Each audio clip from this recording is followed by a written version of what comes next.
ሰላም ዩቲዩብ ቻናል ቤተሰቦች እንዴት ናችሁ? ዛሬ ደግሞ ምርጥ በሆኑ ቪዲዮዎች ወደ እናንተ መጥቻለሁ። ለመጀመሪያ ጊዜ ወደዚህ ቻናል የመጣችሁ ካላችሁ ቁም ነገርና ወቅታዊ ጉዳዮች የሚመቻችሁ ከሆነ ሰብስክራይብ በማድረግ ቤተሰብ እንድትሆኑ ጋብዛችኋለሁ። እኔ ጸጋ ጽናት ነኝ። አብራችሁኝ ቆዩ። ዛሬ ትንሽ ሊያስደብራችሁ የሚችል ነገር ነው የምነግራችሁ። ስለዚህ ተዘጋጁ። ስለምታምኑበት ነገር ምን ያህል እርግጠኛ ናችሁ? በፖለቲካም፣ በገንዘብም፣ በፌሚኒዝምም ምናልባት በሃይማኖትም ላይ ያላችሁ እምነት፣ በአጠቃላይ በሙሉ ልባችሁ የምትከራከሩለትን አቋም ምን ያህል ፈትሻችሁ ታውቃላችሁ? ዛሬ አንድ መጽሐፍ እያነበብኩኝ ምን ይላል መሰላችሁ? መጀመሪያ ላይ አንድን መረጃ ወይም አስተሳሰብ ስንሰማ በአእምሯችን መዝነን ይሄ ነገር እውነት ሊሆን ይችላል ብለን እንቀበላለን። ነገር ግን ጊዜ እያለፈ ሲሄድ ያ ሀሳብ ከአእምሮ ወጥቶ ወደ ደምና ስጋችን ይገባል ወይም የማንነታችን አካል ይሆናል። ምናልባት ደግሞ ነገሩን የተቀበለው ከልጅነታችን ማለትም ነገሩን ፈጽሞ ማመዛዘን ከማንችልበት እድሜ ጀምሮ ከሆነ ሀሳቡ ሙሉ ለሙሉ የማንነታችን አካል ሆኖ ነው የሚቀረው። ችግሩ የሚፈጠረው አሁን ነው። አንድ ሀሳብ የማንነትህ አካል በሆነ በዛች ቅጽበት አእምሮ ስለ ጉዳዩ እውነተኛ ምርምር ማድረጉን ሙሉ ለሙሉ ያቆማል። ስለ ጉዳዩ በጥልቀት ማሰብ ያቆምና ጠበቃ ይሆናል። ለሀሳቡ ዋጋ ይከፍላል፣ ይሞታል፣ ተቃውሞ ሰልፍ ይወጣል። በ16 ዓመት ዕድሜ ጭንቅላቱ ያመነበትን ነገር ትልቅ ሰው ሲሆን በትልቅ ሰው አእምሮ ድጋሚ ነገሩን ለመመዘን ፈቃደኛ አይደለም። በ30ም በ40ም በ50ም ዓመቱ ሀሳቡን ዲፌንድ እያደረገ ይኖራል። ምክንያቱም የማንነቱ አካል ሆኗል። የሚያነብም ከሆነ ከጠየቀም ካጠናም ኦልሬዲ ያመነበትን ነገር የበለጠ የሚያጠናክሩ ነገሮችን ፍለጋ ነው እንጂ እውነትን ፍለጋ አይደለም። መከላከል ላይ ብቻ ትኩረት አድርጎ ነው የሚሰራው። አንድ አስተሳሰብ የሆነ ሰው ማንነት አካል ከሆነ ቻው አለቀ። ፋይሉ ተዘግቶ ወደ መዝገብ ቤት ተመልሷል። ሀሳቡን የመቀየር ፕሮባቢሊቲው 1% ቢሆን ነው። ያመነበትን ሀሳብ የሚቃወም ጠንካራ ማስረጃ ይዘህበት ብትመጣ ማንነቴን ሊያፈርስብኝ ነው የመጣው ብሎ ነው አእምሮ የሚያነበው። ማንነቱ የተነካበት ሰው ደግሞ በምክንያት አይወያይም፣ በደም ነፍስ ነው የሚከላከለው። መጽሐፉ ይሄንን አይደንቲቲ ቤዝድ ቲንኪንግ ይለዋል። ስለዚህ ለእናንተ አንድ ጥያቄ አለኝ። የምታምኑበትን ነገር እስካሁን ይዛችሁ የቆያችሁት የማንነታችሁ አካል ስለሆነ ነው ወይስ ነገሩን አሁን ባላችሁ አእምሮ በትክክል መዝናችሁት ነው? ሀሳባችሁን የሚቃረን ማስረጃ ሲገኝ ደማችሁ ይፈላል ወይስ ነገሩን በንጹህ አእምሮ ለመመርመር ፈቃደኛ ናችሁ? መልሱልኝ። ይሄውን ብዙ ማብራሪያ ያስፈልገውም። ተሜ በጣም በቃ ግልጽ አድርጎ አስቀምጦታል። ለምሳሌ አንድ አባባል አለ፣ ያፈቀረ እውር ነው ይባላል። ለምንድን ነው እንደዛ የሚሆነው? የሚወደውን ሰው ስለሚያምነው ነው አይደለ? የሆነ ነገር ከጀርባው የሆነ ነገር ቢሰራበትም ያ ነገር ያ የሚሰራውን ነገር ማየት አይችልም። ምክንያቱም ያንን ሰው ስለሚወደው ሙሉ በሙሉ ያምነዋል። ለዛ ሰው በቃ ሙሉ በሙሉ ራሱን ሰጥቷል። ከዛ በኋላ የሆነ ሰው መጥቶ አረ እየተጫወተብህ ነው፣ አረ እየተጫወተችብህ ነው ምናምን ተብሎ ሲነገረው እንደዛ ብሎ ከነገረው ሰው ጋር እንደውም የባሰ ነው የሚጣለው። ለወደደው ሰው ተደርቦ ለዛ ለወደደው ሰው ተደርቦ እናንተን ነው እንትን ሊላችሁ ይቀየማችኋል ወይም ያስቀይማችኋል። ለምንድን ነው እንደዛ የሚሆነው? ምክንያቱም ያፈቀረውን ሰው በጣም ስለሚያምነው ነው። ልክ በተመሳሳይ ሁኔታ በጣም ያመነውን ነገር ከልጅነታችን ያዝነውን ነገር ልክ ነው ብለን የተቀበልነውን ነገር ማለት ነው እንወደዋለን፣ እናፈቅረዋለን፣ በጣም ቦታ እንሰጠዋለን። ስለዚህ ያ ነገር በጭራሽ ስህተት አይመስለንም። በቃ ሁሌ ልክ ነው ብለን ነው የምናስበው። ተገቢ የሆነ አሳማኝ የሆነ ጥያቄ እንኳን በዛ ጉዳይ ቢጠየቅ ማለት ነው ጥያቄውን አመዛዝኖ እስቲ ምን ለማለት ፈልጎ ነው ምንድነው የጠየቀው ብሎ ከማመዛዘን ነገሮችን ከመመርመር ይልቅ እንዴት አድርገን እንመልስ ነው የምንለው። ወይም ደግሞ ይህንን አስተሳሰብ ወይም ይህንን እምነት እንድንከተል ያደረጉን ሰዎች የመለሱትን መልስ ከነ ነው የምንቀበለው። ምንም ሳንመረምር እነሱ የመለሱትን መልሱን እንኳን ሳንመረምር ኦኬ የመለሱልን መልስ በዚህ ጉዳይ ለተጠየቀው ጥያቄ የመለሱት መልስ ትክክል ነው ወይስ ትክክል አይደለም ብሎ የመመርመር የማመዛዘን ነገር የለም ብዙ ጊዜ ማለት ነው። እና ይሄ ስለ እምነት ጉዳይ ብቻ ሳይሆን ስለ ሃይማኖት ብቻ ሳይሆን ስለ ተለያዩ ነገሮች የፖለቲካ አመለካከት ሊሆን ይችላል፣ ባህል ላይ ያለ ስለ ባህል የምናምንባቸው ነገሮች ሊሆኑ ይችላሉ፣ ስለ ትምህርት ሊሆን ይችላል፣ ስለ ስራ ሊሆን ይችላል። የተለያዩ ብቻ የምናምንባቸው ነገሮች ከሆኑ እነዛን ነገሮች መመርመር ያስፈልጋል ነው ባጭሩ። ግን ብዙ ጊዜ የሚሆነው እንደዛ ነው ያለ ነው ተሙ። በቃ ብዙ ሰዎች አይታችሁ ከሆነ የሆነ ነገር አምነው ከተቀበሉ በተለይ ከልጅነታቸው ጀምሮ የተቀበሉት ነገር ከሆነ ልክ ጥያቄ ሲመጣ አሳማኝ ነገር እንኳን ቢመጣ እንዴት አድርጌ ያንን ነገር ልመልስ ወይም ብሎክ ላርግ ወይም ደግሞ እምነቴን ዲፌንድ ላርግ ብሎ ነው የሚያምነው። እና እኔም በቅርቡ የተረዳሁት እውነት ነው። እስቲ እናንተ ምን ታስባላችሁ? ሐሳባችሁን አስቀምጡልን። በጣም ትልቁ ታለንቴ ሰው መተው ነው። እንደማፈልጉኝ አክት አረጋችሁ እተዋችኋለሁ። ጓደኛ ናችሁ እተዋችኋለሁ። ዘመድ ናችሁ እተዋችኋለሁ። ማንም እዚህ ምድር ላይ ማንም ሰላሜን የሚነካ ከሆነ የሚያስጨንቀኝ የሚረብሸኝ ሰው ከሆነ እተዋችኋለሁ። ያ የኔ ታለንት ነው። እንደዚህ አይነት ታለንት የሚያስፈልግ አይመስላችሁ? አንዳንድ ጊዜ ግን መጠንቀቅ ያስፈልጋል ብዬ አስባለሁ። ማለት እኛ ሚስ አንደርስታንድ አድርገናቸው ሊሆን ይችላል። እነዛ ሰዎች ሳይጠሉን ወይም ደግሞ ለኛ መጥፎ ነገር ኖሯቸው ሳይሆን በሆነ ነገር ተቀይመውን ወይም ማዝነውብን እኛ ጋር ጥፋት ኖሮ ሊሆን ይችላል። እነዚህ ሰዎች ደግሞ በጣም የቅርባችን ቤተሰቦቻችን ከነሱ ጋር ብዙ ነገር ያሳለፍናቸው ምናምን ሰዎች ሊሆን ይችላሉ። ስለዚህ እንደ ቀልድ ለአመታት አብረናቸው ያሳለፍናቸውን ሰዎች እንደ ቀልድ ልንተዋቸው አንችልም። ነገር ግን አጣርተን ምን እንደተፈጠረ ያለውን ነገር ቼክ አድርገን ከመሬት ተነስተው ዝም ብለው ጥላቻ እያሳዩን ከሆነ በቃ መተው አማራጭ ነው። ምንም ማድረግ አትችሉም። ምንም ነገር አታደርጉም። ነገር ግን ከነዛ ሰዎች ዞር ማለት የተሻለው አማራጭ ነው ብዬ አስባለሁ። አሁን ይመቻት ልጅቷ ልክ ነች ብዬ ነው የማስበው። ነገር ግን እንዳልኳችሁ ነገሮችን ማጣራት ያስፈልጋል። ምክንያቱም ቤተሰብ ከሆነ አብራችሁት ብዙ ያሳለፋችሁት ምናልባትም ደግሞ ብዙ ነገር ያደርጉላችሁ የኔ የምትሏቸው ሰዎች ሊሆኑ ይችላሉ። እነዛን ሰዎች ዝም ብላችሁ ደግሞ መተውም ደግሞ ከባድ ነው፣ ጥሩም አይደለም። እኔ እንዲያስባለሁ። እናንተ ምን ታስባላችሁ? እስቲ በኮሜንት ላይ አስቀምጡልኝ። መጨረሻ መነሻህም ሙደቂያህም መሞቻህም ቤተሰብ ነው። አንድ ነገር ልንገር ያራዳል።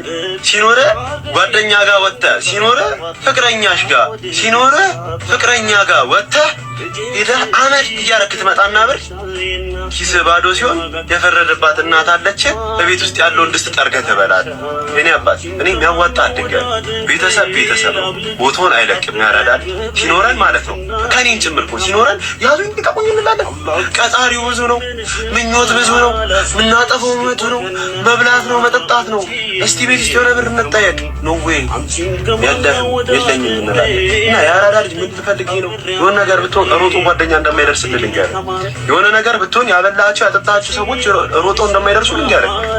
የሆነ ነገር ብትሆን ሮጣ የምትደርስልህ ያቺ ቤት ውስጥ አንገቷን አቀርቅራ ቁጭ ያለችው እናትህ ነች። ያ ማለት ከአንድ ነገር በስተቀር ከሱ ጋር በአብዛኛው ነገር እስማማለሁ። በቃ ቤተሰብ ነው። ቅድሚያ ምንም ነገር ቢሆን ቅድሚያ ለቤተሰብ ነው መሰጠት ያለበት። በተለይ ለእናት ለአባት ዋጋ ከፍለው ላሳደጉን ያላቸውን ነገር ሁሉ ለሰጡን ቤተሰቦቻችን ቅድሚያ መስጠት አለብን። የሆነ ነገርም ስናገኝ ለነሱ ነው ቀድመን ማድረግ ያለብን ብዬ ነው ማምነው። ደግሞ መሆንም ያለበት እንደዛ ነው። አሁን አንዳንድ ሰዎች አሉ ገንዘብ ሲያገኙ ሄደው ውጪ ነው የሚበትኑት ምናምን፣ ጓደኛ ነው የሚጋብዙት። እንደዚህ አይነት ሰዎች አሉ። ቤት ውስጥ ሲጠየቁ ደግሞ 5 ሳንቲም መስጠት የማይፈልጉ ሰዎች አሉ። እና እንደዚህ ይሄ በጣም ስህተት ነው። ግን ደግሞ የሆነ እንደ ቤተሰብ የሆኑ ጓደኞች አሉ። ምንም ቢሆን ቅድሚያ ለቤተሰብ ነው። ከቤተሰብ በላይ ናቸው እያልኳቸው አይደለም። ግን መልካም የሆኑ ከቤተሰብ እኩል የሆኑ ከወንድም እኩል የሆኑ ምርጥ ደግሞ ጓደኛ ያላቸው አሉ። ራሳቸውን ሁላ የሚሰጡ እንደዛም ያደረጉ ጓደኞች የሉም አሉ እኮ አይደለ? አሪፍ የሚባሉ አብረው የጠጡ አብረው የበሉ ብዙ ነገር አብረው ያሳለፉ ዋጋ ራሱ የከፈሉልን ሰዎችም ደግሞ ይኖራሉ። እነሱን ኢግኖር ማድረግ አለብን ማለት አይደለም።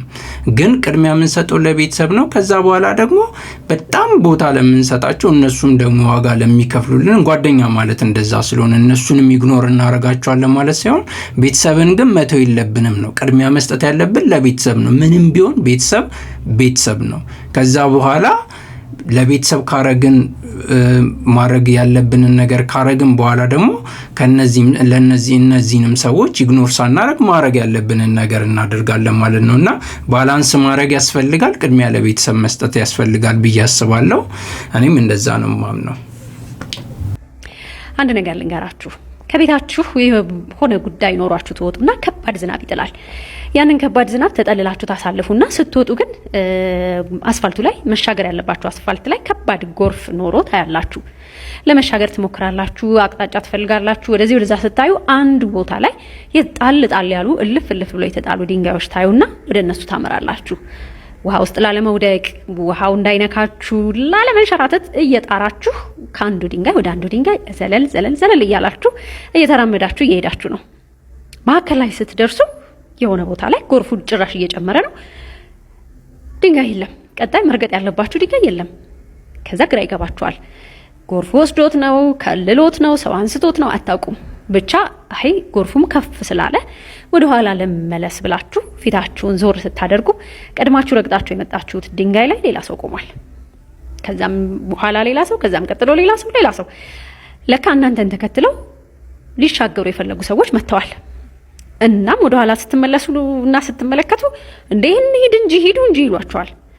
ወደፊት ስታዩ ጎርፍ ነው የሚታያችሁ። አይ ድንጋይ እኮ የለም እንመለስ መሻገሪያ የለም ስትሏቸው በፍጹም ድንጋዩ ያለበት ድረስ እንመጣና ከዛ በኋላ ብናቋርጥ እንኳን አስፋልት ውስጥ ውሃው ውስጥ የመቆየታችን እድል አጭር ስለሆነ ድንጋዩ ያለበት ድረስ እንመጣለን ይሏችኋል። በቃ ይሄን ጊዜ አጣብቂኝ ውስጥ ትገባላችሁ። የጎርፉን ዕጣ ፈንታ እናንተ ትሆናላችሁ ቀድማችሁ የምትቀምሱት። ጎርፍ ውስጥ የመውደቅን ልብሳችሁን የማበላሸት በቃ ቀላል ይመስላል አይደል? ህይወትም እንደዚህ ነው። አንዳንድ ጊዜ ያላሰባችሁት ቦታ ላይ ማሰቢያ ጊዜ ሰከንድ ደቂቃ ፋታ እንኳን ሳሰጣችሁ የሆነ አጣብቂኝ ውስጥ ከታችኋለች። ያኔ ቅጽበታዊ ውሳኔ ትወስናላችሁ። በቃ በዛ ውሳኔ ሰዎች ይገመግሟችኋል፣ እኛም እንገመግማችኋለን፣ እኛም እንገመገማለን። ህይወት ምን አይነት አጣብቂኝ ውስጥ እንዳቆመቻቸው ሰዎችን ስለማናቅ አንጨካከን። እንትን ነው ራኪ ምንድነው እያለች ያለችው? አንዳንድ ስህተት የሆኑ ውሳኔዎችን የወሰኑ ሰዎች ወደው አይደለም ነው ማለት አጣብቂኝ ውስጥ ገብተው መወሰን ተቸግረው ስህተት ወስነው ነው ሊሆን ስለሚችል እኛም ደግሞ እነሱ ቦታ ላይ ብንቆም እነሱ የወሰኑትን የስህተት ውሳኔ ልንወስን እንችላለን ነው። አንዳንድ ጊዜ ምን ይሆናል መሰላችሁ? ውሳኔ ይቀርብላችኋል። ውሳኔዎቹ ግን መጥፎ፣ በጣም መጥፎ፣ እጅግ በጣም መጥፎ ይሆንባችኋል። ከዛ በኋላ ሶስቱንም ብትመርጡ ዞሮ መጥፎ ነው፣ ግን ከበጣም መጥፎ ደግሞ መጥፎ ይሻላል። ስለዚህ ያንን የምትመርጡበት አጋጣሚ ይከሰታል እና እናንተም ራሳችሁን ስህተት የወሰናችሁባቸውን ጊዜያቶች ወደኋላ መለስ ብላችሁ ብታዩ ስህተት የወሰናችሁት ወዳችሁ አይደለም። በቃ ሳትፈልጉ አጣብቂኝ ውስጥ ገብታችሁ በቃ ከበጣም መጥፎውን መርጣችሁ ያለፋችሁት ጊዜ ይኖራል እና እንደዛ ሊሆን ስለሚችል አንፍረድ ነው። ለምን እንዲያደረጉ ምን ሆኖ ነው እንዲያደረገው ከማለት እነዛን ሰዎች መርዳት ምንችል ከሆነ ብንረዳቸው ይሻላል አይነት ሐሳብ ያለበት መልእክት ነው። እኔም እስማማለሁ። እስቲ እናንተ አጣብቂኝ ውስጥ ገብታችሁ የምትወስኑት አጣችሁ በቃ ተጨንቃችሁ የምታቁበት አጋጣሚ ካለ ከዛ በኋላ ደግሞ እንደዛ ኮሰናችሁ በኋላ ምን አይነት ሰው ነው እንዴት እንዲያደርጋል ተብላችሁ ጀጅ የተደረጋችሁበት ነገር ካለ እስቲ በኮሜንት ላይ አካፍሉን። መጥፎ ልምድና መጥፎ ባህሪ እኮ አሁን ነው የሚጀምረው። ዛሬ በዚህ ሰዓት እኮ ነው የሚጀምሩት አይደለ? በኋላ እንደዚህ እኮ ነኝ የምንለው እኮ ዛሬ ስለጀመረ ነው። ለምሳሌ ምን የመሰለ ቡና ጠጥቻለሁ። አሁን ግን የጠጣሁበት ብርጭቆ እዚህ ጋር ተቀምጧል እና አግባቢ ነገር ምንድነው? ተነስቼ ሄጄ የጠጣሁበትን ነገር ማጠብ አለብኝ፣ አጥቤ ቦታ ማስቀመጥ አለብኝ አይደለ? ተመችቶኛል። ግን አሁን የኳስ ቪዲዮ ዩቲዩብ ላይ እያየሁ ነው።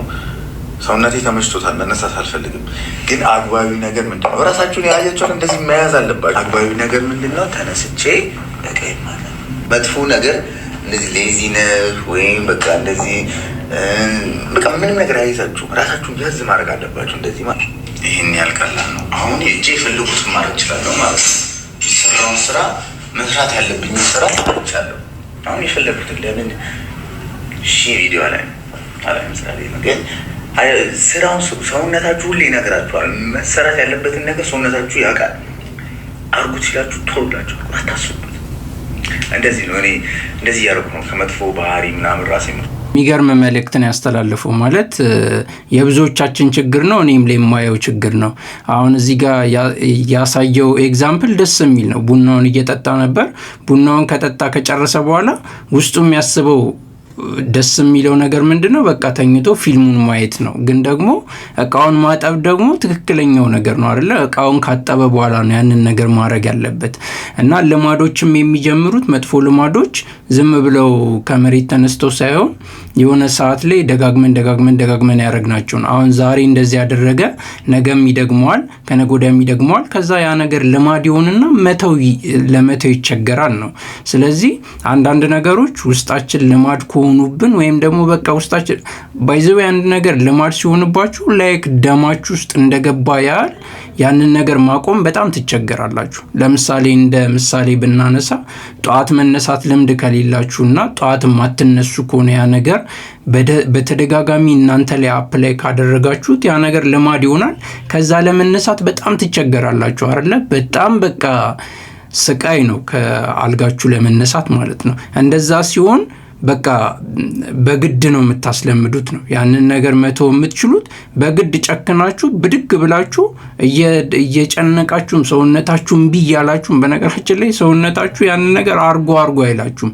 እንደውም ተቃራኒው ተኛ ነው የሚላችሁ ማለት ነው። ስለዚህ ያንን ነገር በግድ ነው በቃ ማስለመድ የምትችሉት ማለት ነው። ከዛ መጀመሪያ ቀን በግድ ይሆናል እስከ ሳምንት እስከ 15 ቀን። ከዛ በኋላ ግን በግድ መሆኑ ያቆምና ልማድ ይሆንና መጥፎውን ልማድ ስትለምዱ እንደተቸገራችሁት ይህን መልካሙን ነገርም ደግሞ ወይም ደግሞ በጠዋት በጊዜ መነሳቱን ደግሞ እንደ ቀላል ሳትቸገሩ ያንን ነገር ማድረግ ትለምዳላችሁ ነው። እና አሪፍ መልእክት ነች፣ ተመችታኛለች። ዛሬው ቪዲዮ ይህንን ይመስል ነበር። ስለተከታተላችሁኝ አመሰግናለሁ። ቪዲዮን ከወደዳችሁት ላይክ አድርጉት። የመጀመሪያ ቪዲዮ ነው። ከዚህ በኋላ ደግሞ እንደዚህ አይነት ቁም ነገርና ምርጥ የሆኑ ወቅታዊ ጉዳዮችን የሚያካተቱ ቪዲዮዎችን ይዤላችሁ እመጣለሁ። አብረን ሪያክት እናደርጋለን። አብረን ሀሳብ አስተያየታችንን እንሰጣለን። ስላዳመጣችሁኝ ስለተከታተላችሁኝ አመሰግናለሁ። መልካም ጊዜ ይሁንላችሁ። በሚቀጥለው ቪዲዮ እስክንገናኝ